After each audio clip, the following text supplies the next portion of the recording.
एक समय था जब टीवी डिबेट्स में उसका नाम आते ही स्टूडियो में हंसी गूंजने लगती थी। सोशल मीडिया पर मीम्स की बाढ़ आ जाती थी। देश की राजनीति में उसे एक ऐसे नेता के तौर पर दिखाया गया जो गंभीर नहीं है, जो कभी प्रधानमंत्री नहीं बन सकता। लेकिन फिर कुछ बदलने लगा। सफेद टी शर्ट में हजारों किलोमीटर पैदल चलता एक आदमी, बारिश में भीगता हुआ, किसानों को गले लगाता हुआ, छोटे बच्चों के साथ हंसता हुआ और कैमरे के सामने पहले से बिल्कुल अलग दिखता हुआ। क्या यह सिर्फ इमेज मेकओवर था या फिर भारतीय राजनीति की सबसे बड़ी रीब्रांडिंग? क्या पप्पू कहे जाने वाला राहुल गांधी सच में जननायक बन रहा है या इसके पीछे है एक बेहद सोची समझी राजनीतिक स्क्रिप्ट जिसका असली खेल जनता आज भी नहीं समझ पाई? साल 2014 भारतीय राजनीति का सबसे बड़ा टर्निंग पॉइंट। एक तरफ थे नरेंद्र मोदी, जिनकी रैलियों में लाखों लोग उमड़ रहे थे, और दूसरी तरफ थे राहुल गांधी, जो कांग्रेस की सबसे बड़ी उम्मीद थे।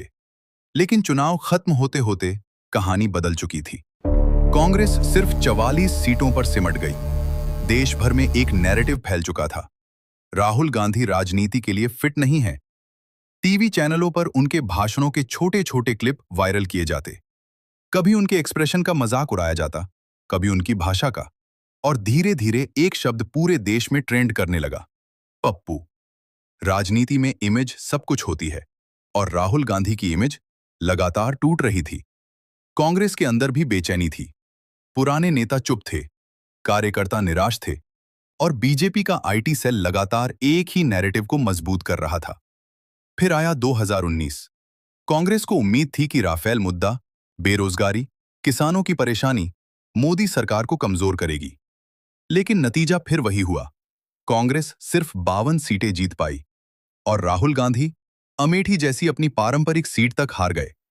उस रात कांग्रेस मुख्यालय के अंदर सन्नाटा था। राहुल गांधी ने पार्टी अध्यक्ष पद छोड़ दिया। देश भर में यही चर्चा थी, क्या राहुल गांधी का राजनीतिक करियर खत्म हो चुका है? लेकिन असली कहानी यहीं से शुरू होती है। हार के बाद राहुल गांधी अचानक बदलने लगे। वो पहले की तरह हर मुद्दे पर प्रतिक्रिया नहीं देते थे, कम बोलते थे, लेकिन जब बोलते तो सीधे सरकार पर हमला करते।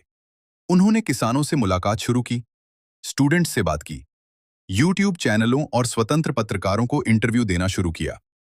धीरे धीरे एक नई रणनीति तैयार हो रही थी। और फिर सितंबर 2022, कन्याकुमारी से एक यात्रा शुरू होती है। नाम भारत जोड़ो यात्रा। शुरुआत में लोगों ने मजाक उड़ाया।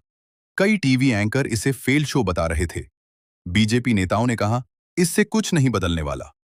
लेकिन राहुल गांधी चलते रहे। दिन में कई किलोमीटर, बारिश, ठंड, धूल, भीड़, सबके बीच लगातार पैदल। यहीं से उनकी सबसे बड़ी रीब्रांडिंग शुरू हुई। अब कैमरों में राहुल गांधी पहले वाले नेता नहीं दिख रहे थे। अब वो मंच से भाषण देने वाले राजनेता नहीं, बल्कि सड़क पर चलने वाले इंसान की तरह दिख रहे थे। उनकी दाढ़ी बढ़ चुकी थी, सफेद टी शर्ट उनका सिंबल बन चुकी थी, और सबसे बड़ा बदलाव था बॉडी लैंग्वेज।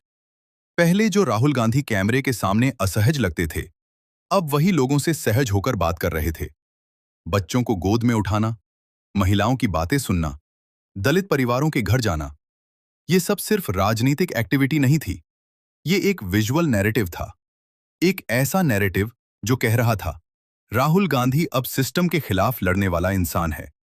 भारत जोड़ो यात्रा करीब 3,500 किलोमीटर चली, कई राज्यों से होकर गुजरी, और धीरे धीरे मीडिया का टोन भी बदलने लगा।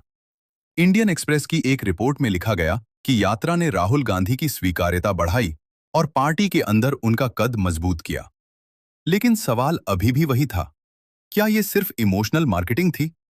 राजनीति में जनता सिर्फ इमोशन से वोट नहीं देती, उसे जीत चाहिए, ताकत चाहिए, भरोसा चाहिए। और राहुल गांधी के सामने सबसे बड़ी चुनौती यही थी, क्योंकि दूसरी तरफ थे नरेंद्र मोदी, एक ऐसा नेता जिसकी ब्रांडिंग वर्षों से बेहद मजबूत थी। चाय वाला, गरीब परिवार का बेटा, 56 इंच, विश्व नेता। मोदी की राजनीति हमेशा एक मजबूत नैरेटिव पर चली, और राहुल गांधी पहली बार अपना नैरेटिव बना रहे थे। भारत जोड़ो यात्रा के दौरान कई तस्वीरें वायरल हुईं। कहीं राहुल गांधी ट्रक ड्राइवरों के साथ बैठे थे, कहीं मजदूरों के साथ खाना खा रहे थे, कहीं महिलाओं के साथ सड़क पर दौड़ते दिखे। सोशल मीडिया पर कांग्रेस की डिजिटल टीम ने इन तस्वीरों को बड़े स्तर पर फैलाया। अब राहुल गांधी को एलीट नेता नहीं, बल्कि ग्राउंड पर चलने वाला नेता दिखाया जा रहा था। और यहीं खेल बदल गया। पहले बीजेपी राहुल गांधी का मजाक उड़ाकर फायदा लेती थी, लेकिन अब वही मजाक कई बार उल्टा पड़ने लगा। जब बीजेपी नेताओं ने उनकी टी शर्ट पर हमला किया, तो सोशल मीडिया पर लोग पूछने लगे, एक आदमी ठंड में पैदल चल रहा है और चर्चा उसकी टी शर्ट की हो रही है। यात्रा खत्म होते होते राहुल गांधी की इमेज पूरी तरह बदल चुकी थी। अब वो सिर्फ कांग्रेस के राजकुमार नहीं थे, बल्कि विपक्ष के चेहरे के तौर पर देखे जाने लगे। कांग्रेस ने कर्नाटक और तेलंगाना जैसे राज्यों में बड़ी जीत दर्ज की। कांग्रेस नेताओं ने खुलकर कहा कि भारत जोड़ो यात्रा ने कार्यकर्ताओं में नई जान फूंकी। The Times of India +1।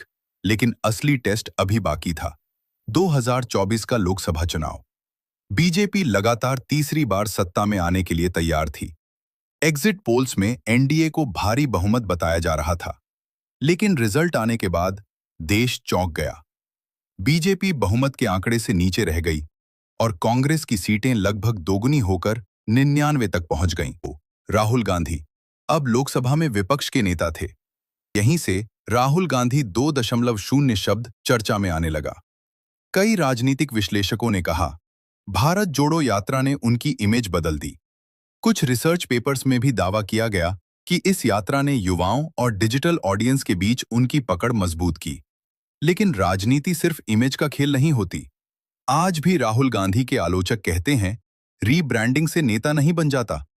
कई लोग मानते हैं कि उनकी लोकप्रियता बढ़ी है, लेकिन क्या वो मोदी जैसी चुनावी मशीन को पूरी तरह चुनौती दे सकते हैं? ये सवाल अब भी बाकी है। फिर भी एक सच से इनकार नहीं किया जा सकता। जिस नेता को कभी टीवी स्टूडियो में मजाक बनाकर पेश किया जाता था, आज वही नेता संसद में सबसे बड़ा विपक्षी चेहरा है।